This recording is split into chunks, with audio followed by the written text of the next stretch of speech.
Alright, continuing on with the second portion of the video, still 14903 Linden Ave North.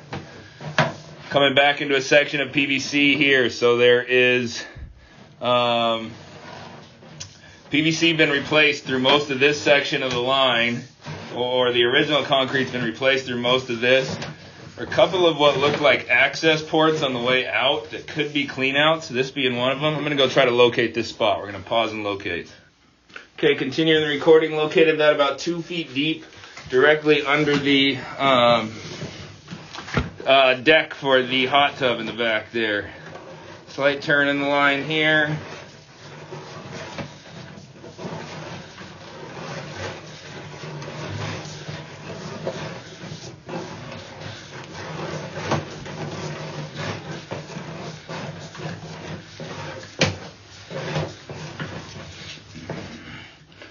Got another port there. I'm going to try to locate this spot as well. Pausing and locating.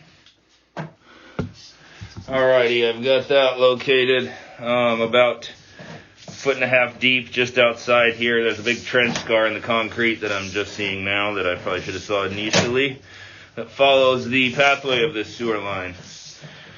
For whatever reason, they left a small 6-inch section or so of concrete between that new plastic repair and the cast iron, and that's where this root is growing through. I'm going to locate this last spot. We're going to end the recording here. Recorded this from the toilet flange. The rest is cast iron back to the toilet flange from this point. Ending the video.